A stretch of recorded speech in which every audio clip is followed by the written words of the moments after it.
If you've been dreaming of building a business to give you more time, location, and financial freedom, let's talk about 4 shifts that you can make to go from scrambling to make your first dollar towards building a business that pays you $5, $10, $15,000 or more every single month. My name is Lili, and I've been documenting my financial freedom journey and bringing you guys along with me on this channel. And as someone who now has a 6-figure online business, these are the things that I wish I knew when I got started in order to get here a lot faster and with a lot fewer mistakes. The first shift is that we have to treat entrepreneurship as a team sport. I was super fortunate in that I played basketball my entire life, and I got the chance to go to Stanford University and then to the University of Notre Dame. But unfortunately, my basketball career ended on New Year's Eve on national television when I blew out my right knee. And I was suddenly thrust into this world where I didn't have my teammates around me like I had been used to my entire life. And I started entrepreneurship as if I was a solo athlete, when in reality, I would have gone a lot further, a lot faster if I had realized that I needed a few key team members from the very beginning. And I know this can be a scary thing to do because if you're not sure that your business idea is actually going to succeed, then it can feel like a heavy lift to hire someone and train them up on what you need them to do when you're not even sure of that answer for yourself yet. But there's another way to look at it that maybe you haven't considered. The first just comes down to time.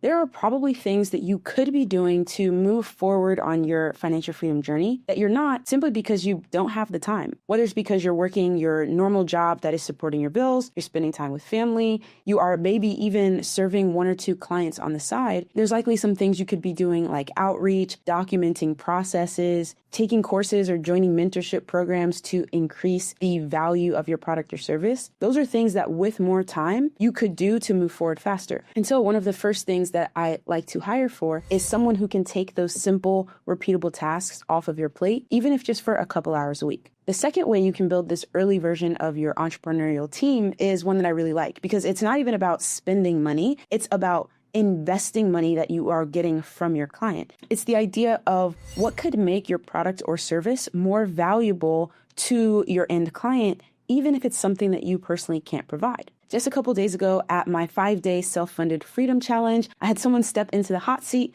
tell me about her business and where she's at, and have me help her kind of devise a plan to take it to the next level. And she happens to be a doula who helps women through their pregnancy and having a successful birth and first couple of weeks with baby. I think it's a really cool business. And we're talking about 2 ways that she could treat this business more as a team sport, because right now she's doing everything. So the first is that she could get some of the simple, repeatable tasks off of her plate that would free her up to spend more time doing the things that only she could do. So for example, she goes in the first few days after baby is born, and she's specifically trained to do some things with the baby and with the mom.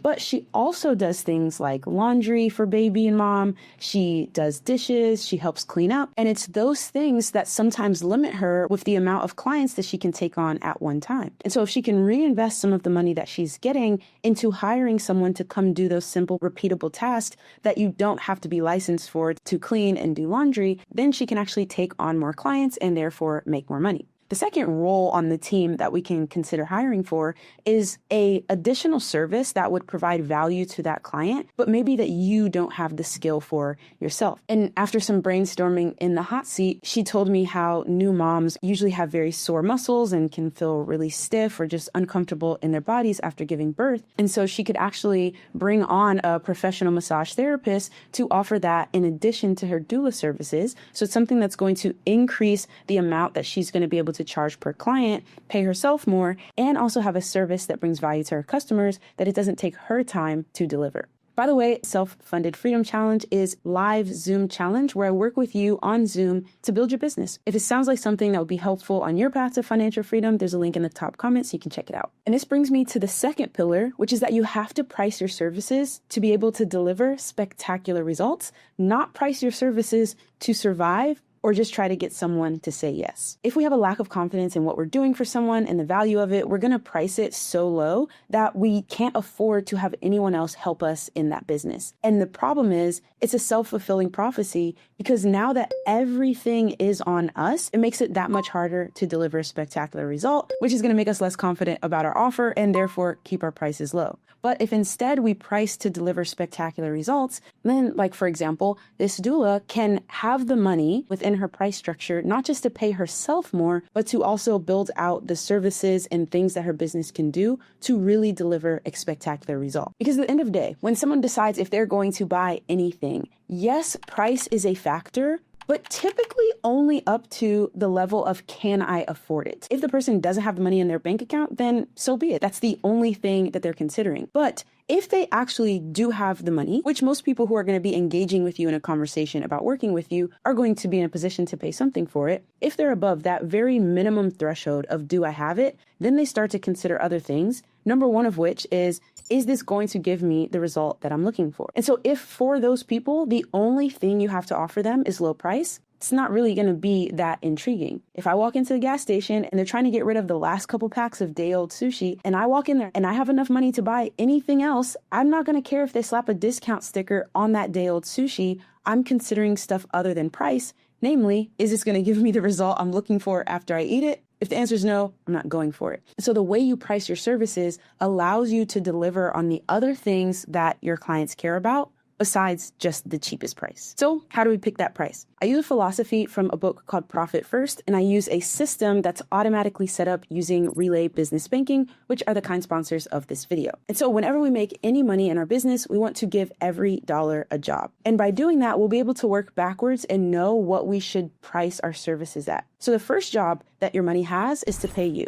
A part of all you make is yours to keep. It's a lesson from a book called The Richest Man in Babylon, which is one of my favorite books about how to make and keep your wealth. And that's why a portion of whatever you make needs to first go into your profit account. And each of these 5 accounts are free accounts that I have set up on Relay that automatically make these transfers for me. So if you want to open your accounts and set this system up, just hit the link in the top comment. You can open these free accounts, deposit your first $100, and then head over to my school community and send me a DM, and you get free access to my course on how to automate and set everything up correctly. The second account that's really important is your owner's pay account. And what's kind of weird is that the money that goes into both of these accounts is going to flow through to your personal bank account. But the reason we have them separate is because your profit is what you make for owning the business. Your owner's pay is what you make for working in the business. So for example, with our doula, she might take 5% of everything that she makes as profit for owning the business, and then 50% for actually doing the doula work. And that way, one day, if she decides to hire another doula to replace her while she goes on vacation, or she builds out a team of other doulas,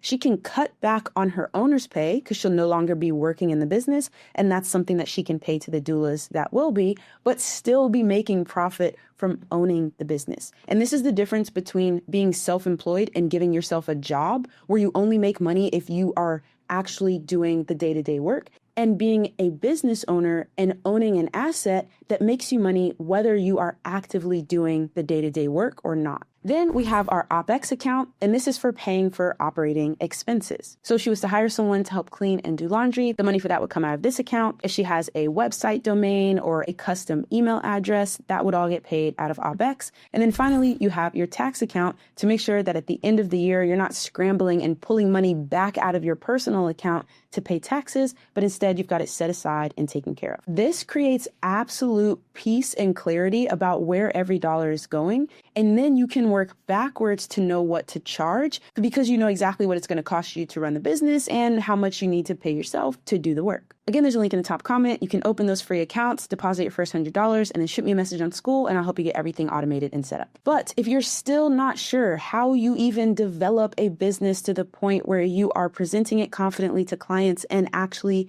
making money so that you can pay yourself, the fourth pillar is that you have to develop and document your personal IP. Your intellectual property is your individual way of doing things built on your experience, built on your mistakes, successes, as well as all of the different knowledge that you've put into your brain, jumbled it up around in there, and personal IP is what comes out the other end that is valuable to someone else. And the problem is, most of us underestimate the personal IP that we have. Because it's something that we know and we are good at, we assume that everyone knows it and everyone's good at it. But that's likely not the case. You are an individual who's had a ton of experiences, good, bad. You've taken in so many inputs, and if you can organize those things and put them on paper, they will absolutely be valuable to someone else. And they will also give you more confidence and conviction when you are telling someone about your business and what it is that you do. And if you want to start this process of developing your personal IP, you can start with the 3Ps exercise. I've heard a lot of different entrepreneurs talk about this. I don't know exactly who came up with it, but it's a useful exercise where you think about what are your passions, which I define as something that you would wake up early or go to bed late to work on, your problems that you've solved in your life, and any professions and skills that you've been paid for. Because you know that if an employer was willing to pay for them, then there's someone out there who's a consumer who would be willing to pay you directly if you were able to make that offer to them. This personal IP development and what we talked about today are just a splash in the bucket of what we cover at the Self-Funded Freedom Challenge. So if you made it this far in the video, you're the exact person that I would love to work with on Zoom. You can check out the details in the top comment, and I'll see you next time. And until then, thanks for watching.